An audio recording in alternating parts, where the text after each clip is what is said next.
এই ভিডিওটা আমার করার কোনো ইচ্ছাই ছিল না, বাট এই প্রসঙ্গ নিয়ে আমার ভিডিও করতে এক ফোঁটা ইচ্ছাটুকু ছিল না, কারণ আমি কাউকে ছোটও করতে পারি না, আর যাকে আমি আমার চোখে খারাপ দেখি তাকে আমি মাথায় তুলে নাচতেও পারি না। এটা হলো আমার সমস্যা, আমি জানি না, এটা আমি আমার ঘাড়ে দোষ নিয়ে নিচ্ছি, এই সমস্যাটা আমার, আমি জানি না কেন। এখানে প্রশ্ন আসছে মিট আপ নিয়ে এই কথাগুলো আসছে, শুনতে ভীষণ খারাপ লাগছে। আর জায়গায় দেখা হচ্ছে, মানে সব জায়গাতে দেখা হচ্ছে, ছোট করা হচ্ছে আমাদেরকে। হ্যাঁ আমি বুঝতে পারছি, আমি আমাকে নিয়েই বলছি, ছোটটা আমাকেও করা হচ্ছে। ঠিক আছে, আজকে বলা হচ্ছে সঞ্জয়কে যে আমরা স্বার্থের জন্য ইউজ করি সঞ্জয়কে, এটা বলা হচ্ছে। কোনোদিন বলতে পারবে না, বুক ছুঁয়ে বলছি, কোনোদিন বলতে পারবে না স্বার্থের জন্য ইউজ করেছি না। আজকে 2021 সালে এসেছি, 2021 সালে যখন এসেছি 2 মাস আমি সবাইকে চিনতে আমার টাইম লেগেছে। 3 মাসের পর থেকে সেই যে তখন থেকে আছি আজ পর্যন্ত কোনোদিন সঞ্জয়দাকে বলিনি যে তোমাকে এটা করতেই হবে। সঞ্জয়দার কাছে হ্যাঁ অবশ্যই অসুবিধা পড়েছে, ফোন করে বড়দের পরামর্শ ছোটদের পরামর্শ সবারই লাগে। এখানে থাকতে গেলে একা চলতে পারা যায় না, আমি এটুকু জানি। কিন্তু এই নয় যে সঞ্জয়দাকে ইউজ করেছি, আজকে যারা বলছে শুনতে খারাপ লাগছে, তাই আমি এই ভিডিওটা করতে আজকে বাধ্য হলাম। ঠিক আছে, আমি সেদিন একটা ভিডিও করেছিলাম যে আমি কারোর এই দিকে আমার দরকার নেই, আমার যদি বলার হয় আমি পতিতাকে ঘোড়ামুখীকে দুজনকে বলবো।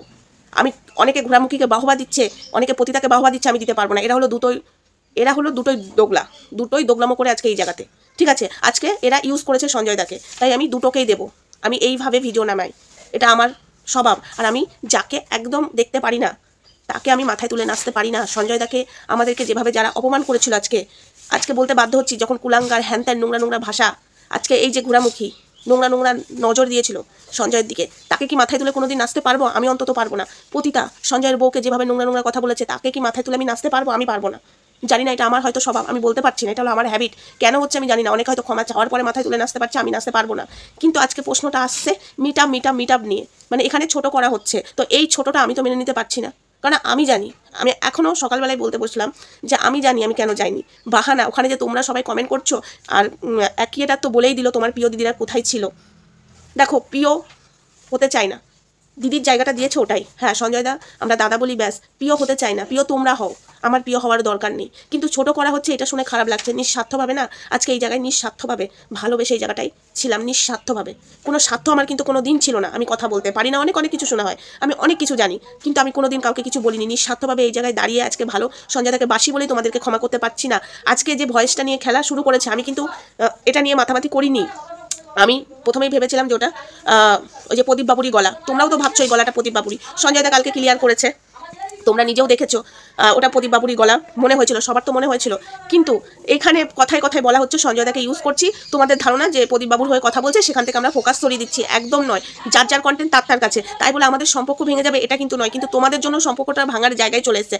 আজকে বলছি, যেভাবে আমরা ভালোবেসেছি তোমরা তো সেভাবে গালাগালি করেছো সঞ্জয়দাকে, আমি ভুলতে পারবো না। সঞ্জয়দা ভুলে যেতে পারে, আমি অন ক্যামেরায় বলছি, বাট আমি ভুলতে পারবো না। কিন্তু ছোট করা হচ্ছে মিট আপ নিয়ে যায়নি কেন?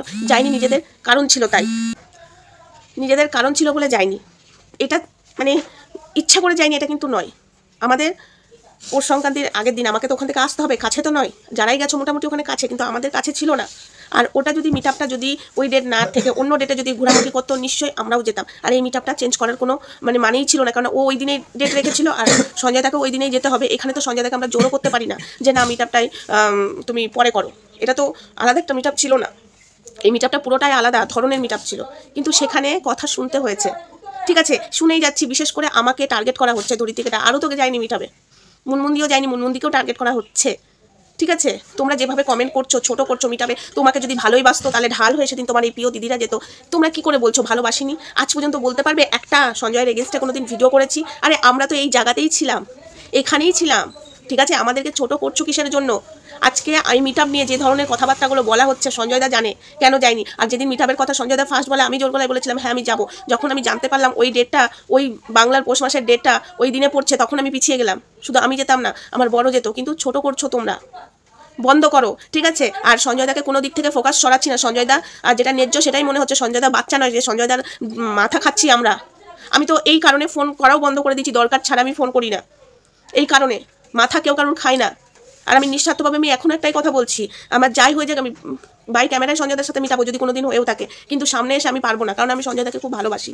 নোংরা হিসাবে নয়, কিন্তু দাদা হিসাবে তোমাদেরকে এটাও বলে দিলাম। কিন্তু তোমরা যেভাবে যে কথাগুলো বলছো শুনতে ভীষণ খারাপ লাগছে, বিশ্বাস করো ভীষণ খারাপ লাগছে আমার। তোমরা ছোট করছো যে আমি ধরিত্রী সঞ্জয়দার মাথা খাচ্ছি, ওখানে কমেন্টে লিখেছো যে সঞ্জয়দা ভয়ে কিছু বলতে পারছে না। কিসের জন্য? যে অন্যায় করবে তার জন্য অবশ্যই সঞ্জয়দা প্রতিবাদ করবে। সঞ্জয়দার দিক থেকে কোনো ফোকাস সরাচ্ছি না, ঠিক আছে? ফোকাস সরাবার আমার ইচ্ছাও নেই, যে সঞ্জয়দার ওই ভয়েসটা মনে হয়েছিল তাই বলেছি, তাছাড়া কিচ্ছু নয়। এই কথাগুলো বলা বন্ধ করো, ঠিক আছে? মিটাপের কারণটা এটাই ছিল, পৌষ সংক্রান্তির আগের দিন, তাই মিটাপে যাইনি।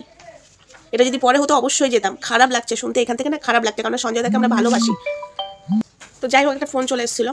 তো যেটা সত্যি সেটা বলো, মিটাবে কোনো বাহানা নয়। সঞ্জয়দার পাশে আগেও ছিলাম, এখনও আছি, বিপদে পড়লে আছি, ঠিক আছে? কোনো দিন সঞ্জয়দাকে খারাপ কথা বলতে চাইও না, কিন্তু যেভাবে তোমরা কমেন্ট করছো, যেভাবে তোমরা মানে সঞ্জয়দাকে বোঝাচ্ছ, আর এই যে ইনি যে ভিডিও করে বলছে যদি তোমার প্রতি ভালোবাসাই থাকতো তাহলে কেন গেল না তোমার প্রিয় দিদিরা?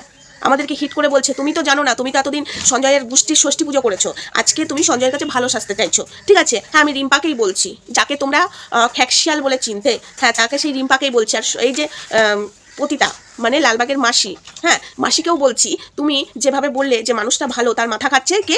এই যে সোমা আর ধরিত্রী মিলে ইঙ্গিতে হাতি আমাকে ওয়ার্ল্ড এরকম করে বললে। আমরা মাথা কোনোদিন খাইনি, আর কোনোদিন কোনো পরামর্শতে যেটা তোমরা ছিলে আমরা কোনোদিন ছিলাম না। আমি তো অন্তত ছিলাম না পরামর্শতে, আমি কোনো দিন ছিলাম না। সেটা সঞ্জয়দাও বলতে পারবে, সেটা তুমিও বলতে পারবে, সেটা ঘোরামুখীও বলতে পারবে। আমি কোনো দিন ছিলাম না, আর আমি নিঃস্বার্থভাবে ভালো আগেও বেসেছি, এখনও বাসি, ঠিক আছে? আমার কোনো স্বার্থ ছিল না, আর আমার স্বার্থ এখনও নেই। এটা সত্যি কথা। এই জায়গায় চলতে গেলে একা চলা যায় না বলে একটা ভালো জায়গাটা বেছে নিয়েছিলাম। অবশ্যই এই জায়গাটা খারাপ আমি বলবো না, আমরা যে কজন ছিলাম একদম ভালো, কিন্তু যারা বেইমানি করেছে তারা নিজেরাই সরে গেছে, আমরা কিন্তু সরাইনি, ঠিক আছে? আজকে সঞ্জয়দাকে আমি এখনও বলি যে বটগাছের মতো আমাদেরকে তুমি ছায়া দিয়ে রক্ষা করে গেছো, বটগাছের মতো, আমি মন থেকে বলি। আজকে মিটআপ নিয়ে যেভাবে কথাগুলো বলছো, নোংরা কথা, আমরা কেন যাইনি, আমরা নিজেদের স্বার্থ ছিল না বলে, এটা ভুল কথা বলছো তোমরা। একজনা এমনও কথা বলেছো, না ওরা ঘোরামুখীর মানে তলে তলে ঘোরামুখীর সাথে সেটিং আছে তাই যাইনি, সামনে গেলে তো ধরা পড়ে যাবে। একদমই না, বাসি মুখে বলছি যে একদমই কোনো সেটিং মেটিং ঘোরামুখী আমি দেখতেই পারি না। সব থেকে হলো বড় ব্যাপার, ঠিক আছে? যে কথাগুলো বলছো একটু মন থেকে বিবেক করে, মাথায় বুদ্ধি করে বলো, বিবেকটা ভালো করে জাগিয়ে বলো, বিবেকটা চেপে কেন বলছো? আর সঞ্জয়দাকে আগেও ভালোবাসতাম, এখনও ভালোবাসি। হ্যাঁ, বুঝে গেছি এখানে আমার আর প্রয়োজন নেই, আমার আর কোনো দরকার নেই, সেটা তোমরা বুঝিয়ে দিচ্ছ। সঞ্জয়দার আমার কোনো দরকার নেই, কিন্তু সঞ্জয়দা যখন বলেনি, সঞ্জয়দা যখন আমাকে ছোট করেনি, তাই তোমাদের কথা শুনে আমি করবো না। তোমাদের কথা শুনে আমি সঞ্জয়দাকেও কোনো তো যাই হোক, একটা ফোন চলে আসছিলো, তো সেই ফোনটা আমি বারবার এখানেও কাটছিলাম, তাও দুবার আমি ধরেছি। আমি বললাম যে একটু ব্যস্ত আছি, তো সেটা ওদেরও দরকার আমাকে, তো আমি বললাম ঠিক আছে আমি পরে কথা বলে নিচ্ছি, এখনই আবার কেটে দিলাম। তো যাই হোক, ডিস্টার্ব মাঝখানে হলো। তো আমি একটা কথা বলছি, তোমরা যেভাবে বোঝাতে চাইছো সঞ্জয়দাকে যে আমরা সঞ্জয়দাকে খারাপ করতে চাইছি, সঞ্জয়দাকে ইউজ করতে চাইছি, আজকে অন ক্যামেরায় বলছি, আমি আগেও সঞ্জয়দার পাশে ছিলাম, এখনও সঞ্জয়দার পাশে আছি। যখন সঞ্জয়দা নিজের মুখে বলবে যে সোমা, আর কথা যাদের কথাই হোক, আমি আমার কথা দিয়ে বলছি, সোমা আমাকে ইউজ করেছে, সোমাকে আমার দরকার নেই, আগরাম বাগরাম যা খুশি সঞ্জয়দা যেদিন বলবে সেদিন আমি নিজে থেকেই সরে যাবো। কোনোদিন সঞ্জয়দার এগেনস্টে আমি যেতে পারবো না, কারণ সেই মানুষটাকে মন থেকে ভালোবেসেছি। এটা আর যাই হয়ে যাক, অনেকে অনেক কিছু করেছে, সঞ্জয়কে ইউজ করেছে, সঞ্জয়কে লাথি মেরেছে, সঞ্জয়ের ফ্যামিলিকে গাল দিয়েছে। আজ পর্যন্ত সঞ্জয় ফ্যামিলি তো দূরের কথা, সঞ্জয়ের বউকে আমি সঞ্জয় থেকে বেশি ভালোবাসি, এটা হলো সত্যি কথা।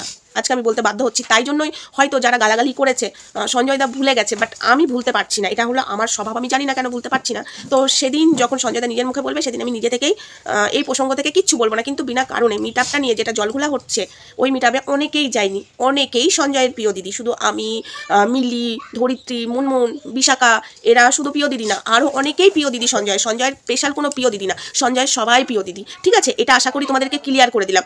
আর তুমি যেটা বলছো রিম্পা, সেটা তোমার ভুল ধারণা। তুমি যেভাবে সঞ্জয়কে অপমান করেছো, তোমার মুখে এটা মানায় না। হ্যাঁ, তোমাদের সব ঠিক হয়ে গেছে, চলো, তোমরা কার জন্য সত্যতা হয়েছো সেটাও আমরা জানি, ঘোরামুখীর জন্য, সব ঠিক আছে, কিন্তু করেছিলে তো তখন তো বিচার করনি, তখন তো বিচার করে বসনি, তখন তো ছেড়ে করনি। কিন্তু আমরা যার জন্যই করি না কেন, পাল্টি খেয়ে পরে তার হাতে পায়ে ধরতে পারি না, এটা হলো আমার ক্যারেক্টার, ঠিক আছে রিম্পা? এটা আমার ক্যারেক্টার, আমি পারি না কারোর পা চাটতে। যার হয়ে তোমরা সত্যতা করেছিলে তাকে তো আমি দেখতে পারবোই না, আর তার চামচাগুলোকেও আমি দেখতে পারবো না। তাতে সেই চামচাগুলো মালকিনকে ছেড়ে ভালো হতেই পারে, বাট সে তো চামচা ছিল না, সে তো তার হয়ে গালাগালি করেছে না, তাকে দেখতে পারতো না বলে তার সাঙ্গপাঙ্গগুলোকেও দেখতে পারতো না, তার ভালোবাসার মানুষগুলোকেও দেখতে পারতো না। আজকে সাধু সাজলে আমি পারলাম না, সরি। আর সঞ্জয়দা আমার মাথাতেও ছিল, কাল লাইভে বলছি, আজকেও বলছি, আমার মাথাতেও ছিল, আমার মনেও আছে, আমার দাদা হিসাবে। বাট আমার দাদা কাকে ক্ষমা করে দেবে সেটা তার ব্যক্তিগত ব্যাপার, তার ওখানে যে আমি মানে কি বলবো, বাধা দিতে পারি না। বাট আমি দিতে পারবো না, সেটা আমার ব্যক্তিগত ব্যাপার। সেখানেও সঞ্জয় দা এসে বাধা দিতে পারে না, কারণ না দিদি বোনের সম্পর্ক সেখানেই থাকবে, কেউ কাউকে বাধা দিতে পারে না। সঞ্জয় দা কাকে নিয়ে কন্টেন্ট করবে সেটা তার ব্যক্তিগত ব্যাপার, আমি কাকে নিয়ে কন্টেন্ট করবো সেটা আমার ব্যক্তিগত ব্যাপার। সঞ্জয় দা কোনোদিন আমাকে বাধা দিতে আসেনি, আমিও সঞ্জয় দাকে বাধা দিতে যাইনি। হ্যাঁ, অবশ্যই সঞ্জয় দা যেটা দেখে বিপদ এখানে, সঞ্জয় দা অবশ্যই বলে এটা ছেড়ে দিন, অবশ্যই বলে। আমরাও যখন দেখি সঞ্জয় দা, অবশ্যই সঞ্জয় দাকে বলি, সঞ্জয় দা তুমি বেকার বেকার কেন গাল খাচ্ছ, অবশ্যই এটা বলাই যায়। তাই বলে সঞ্জয় দার কোনোদিন মাথা খায়নি, ঠিক আছে। আর মিটআপ রইলো বাকি, এই মিটআপের কথাটা তোমরা যেটা জানো না সেটা সঞ্জয় দা জানে। আমরা কেন যেতে পারিনি, যাবো বলে এত নাচানাচি করলাম, সবাইকে বলা কওয়া হয়ে গেল, তারপরে হঠাৎ করে গেলাম না কেন? আমরা তো জানতাম যে ব্যক্তিগুলো গেছে, সেই ব্যক্তিগুলো যাবে। সঞ্জয় দা তো আমাদেরকে ফোনেই বলেছিল যেদিন ফার্স্ট দিন বলে। তাহলে তোমরা ইঙ্গিত করতে চাইছো ওরা গেছে বলে আমরা যাইনি, আর গুতোপার সাথে আমাদের তলে তলে সেটিং একদমই নয়, সেটা তোমাদের ভুল কথা। আমি তো মরে গেলে ওই যে বললাম, সঞ্জয়কে আর আমাদেরকে যারা অপমান করেছে সে আমার কাছে ক্ষমা চেয়ে নিলেও আমি তার দিকে ঘুরিয়ে তাকাই না, এটা হলো আমার নেচার। সরি, তাতে কার কি খারাপ লাগবে তাদের ব্যক্তিগত ব্যাপারে। তো চলো, খারাপ লাগলো তাই বললাম, টাটা, সবাই ভালো থেকো, সুস্থ থেকো। আবার যদি কিছু বলো আমি অবশ্যই উত্তর দিতে আসবো। তবে খারাপ লাগলো, এখান থেকে খারাপ লেগেছে, ঠিক আছে, এই খারাপটা এখান থেকে আমার লেগেছে, তো আমার মধ্যেই থাক, আর আমি আর কাউকে কিছু বলতে চাই না। কারণ আমি না কোনোদিন কারোর সাথে স্বার্থ নিয়ে মিশতে পারিনি। স্বার্থ নিয়ে যদি মিশতাম তাহলে আজ হয়তো অনেক কিছু করতে পারতাম। আমি কোনোদিন কারোর সাথে নিজের কমিউনিটিতে উঠবো বলে আজ পর্যন্ত কাউকে বলিনি। আজ স্বার্থ ছাড়া আমি মিশেছি, আর সেই জায়গাটা যেন আমার থাকে, নিঃস্বার্থভাবে যার সাথে মিশবো। হ্যাঁ, আমি তার উপকার করব, কিন্তু আমি তার কাছ থেকে উপকার নেব না, এটা সবসময় আমার মনে হয়, কিন্তু হয় না। আমি উপকার করব, সে আমার করবে না, সেটা কি হয়? কিন্তু আমার মনের মধ্যে এটা থাকে আমি করব, আমাকে কাউকে যেন করতে না হবে। ভগবান যেন আমাকে এই শক্তিটা দেয় যে আমি কাউকে দুথালা খাওয়াতে পারি, আমাকে যেন কারোর কাছে চাইতে না হয়। জানি না ভগবান আমার কপালে কী লিখে রেখেছে, এটা আমার মনে। তো তোমরা যেটা বললে সঞ্জয় দার সাথে আমরা স্বার্থ নিয়ে মিশেছি, খুব ভুল করলে কথাটা বলে। তো চলো, টাটা।